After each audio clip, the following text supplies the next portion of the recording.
শিলকুড়িতে প্রধানমন্ত্রী আবাস যোজনার জিও ট্যাগিং নিয়ে চরম অনিয়মের অভিযোগ। শিলকুড়ি ধরমখাল গ্রাম পঞ্চায়েতে প্রধানমন্ত্রী আবাস যোজনার জিও ট্যাগিং প্রক্রিয়ায় ব্যাপক অনিয়মের অভিযোগ উঠেছে। স্থানীয় বাসিন্দাদের দাবি, এই অনিয়মের কারণে 50 থেকে 60টি দরিদ্র পরিবার সরকারি এই প্রকল্পের সুবিধা থেকে বঞ্চিত হয়েছে। গ্রামবাসীদের অভিযোগ, প্রায় 3 মাস আগে ধরমখাল জিপির প্রাক্তন সভাপতি প্রতিনিধি অর্জুন দাস এবং জিপি সদস্য সখী মোহন মালা দাস প্রধানমন্ত্রী আবাস যোজনার আওতায় 60টি পরিবারের বাড়িতে জিও ট্যাগিং করেন, কিন্তু চূড়ান্ত তালিকা প্রকাশের সময় দেখা যায় 60টি পরিবারের পরিবর্তে মাত্র 2 জনের নাম তালিকাভুক্ত হয়েছে। অভিযোগ, এই 2 জন প্রাক্তন সভাপতির আত্মীয়। এর ফলে গ্রামের অন্যান্য দরিদ্র পরিবার এই প্রকল্পের সুবিধা থেকে বঞ্চিত হয়েছে। স্থানীয়রা আরও জানান, আজ পর্যন্ত শিলকুড়ি ধরমখাল জিপির 9 নম্বর ওয়ার্ডে গ্রাম পঞ্চায়েতের কোনো ব্যক্তি প্রধানমন্ত্রী আবাস যোজনার সুবিধা পাননি। এ ঘটনায় গ্রামবাসীদের মধ্যে তীব্র ক্ষোভ বিরাজ করছে। তারা এই অনিয়মের তদন্ত এবং দোষীদের বিরুদ্ধে কঠোর ব্যবস্থা গ্রহণের দাবি জানিয়েছেন। নিউজ ডেস্ক রিপোর্ট, শিলচর সংবাদ। ঘাট নাই, আমরা ঘর নাই বাড়ি না। 17-18 বছর ধরে আমরা খুব কষ্ট আছি। আমরা ছেলে মেয়েরে কিভাবে মানুষ করব, কিভাবে ছেলে মেয়ে ঘর দর থাকবো, ঘর দর জ্বলাইয়ে রাস্তা বালা না, ছেলে মেয়ে হইরে আথাও ভাঙে। আমরা কিভাবে উপায় ওই তো রাস্তাঘাট নাই। কি বলতে চাচ্ছেন অসমের মুখ্যমন্ত্রীর কাছে? আবেদন করি, ঘর বাড়ি চাই, আমরা আপনার ঘর চাই, ঘর বাড়ি চাই, রাস্তাঘাট চাই। আপনার কয়টা ছেলে মেয়ে? এক ছেলে মেয়ে। ছেলে মেয়ে পড়াশোনা করে? পড়াশোনা করে। তো ঘরে ওই ছোট মোটো ঘরে পড়াশোনা করতে অসুবিধা না, ও অসুবিধা হয়, ছোট মোটো ঘরের মধ্যে অসুবিধা হয়, ঘর মা জ্বলাই ওরে অসুবিধা হয় করার লাগি। হ্যাঁ, আমরা ডিসির কাছে আবেদন করি। এই রাস্তাঘাট নাই, রাস্তাঘাটে হইরা আথা ভাঙা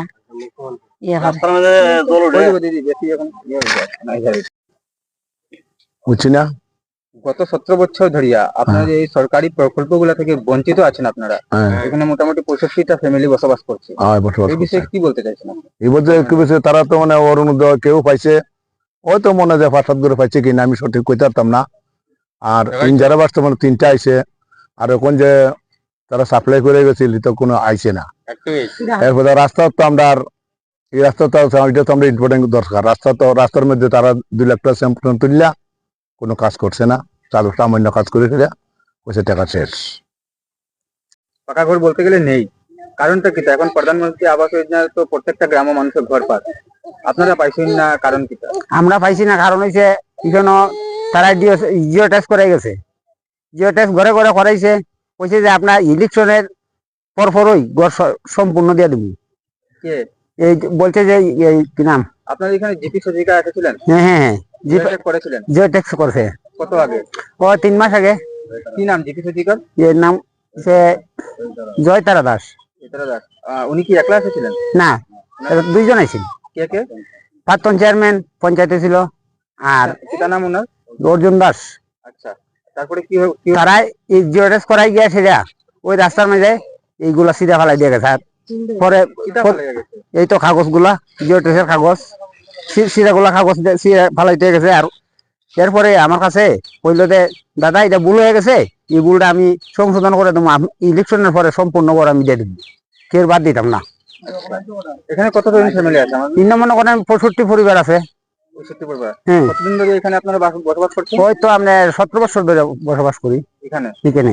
আর সরকারি প্রকল্প কি কি পেয়েছেন আপনারা? এটা সরকারি প্রকল্প এখনো জানি না কে পাইছে না পাইছে না মনে হয়, ঠিক মানে না। আপনারা যেমন রেশন কার্ড পাওয়া গেছে। রেশন কার্ড পাওয়া গেছে। আর কি জল পাইনি আপনারা? না, জল পাইনি। না,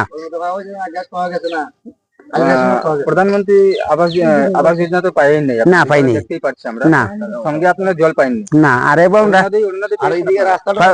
অরুণোদয় মনে হয় 8-10 পরিবারে পাইছে। আর রাস্তাঘাট একবারে কোনো রাস্তা দিছে না। এরপরে রাস্তায় প্রথম যে রাস্তা দিয়ে দিছি, ওই যে রবীন্দ্র মেম্বার উনি কইছে যে 3টা কাগজ বানাও। 3টা কাগজ বানাইছি, একটা দিছি ব্লক, আর একটা দিছি এই ইয়াত সোনাই MLA কাছে, আর একটা দিছি নিয়া কৌদ। এই 3টা কাগজ এসে এইখানে রাস্তাটা দিয়ে গেছে। 2 লাখ টাকা খাইছে, তারা কাজ করে গেছে, আমরা দেখেছে না। আর কাজও ইয়ে করছে না, মনে ব্রিটিশ গাড়ি মাটি ফেলাইছে। আর সম্পূর্ণ টাকা কি করলো ঠাকুরে জানে, কেউ জানাইছে না। এখন আপনারা কি চান? আমরা চাই রাস্তাঘাট চাই, বাড়ি ঘরে আমরা অরুণোদয় চাই, এরপরে আপনার ঘর চাই। আমরা এটা লাগে সরকারি প্রকল্প যে জিনিস সব পাইতাম। রাস্তা হলো মেন জায়গা সব পাইতাম আমরা সবাই পাইতো কিন্তু রাস্তা আমরা ইম্পর্টেন্ট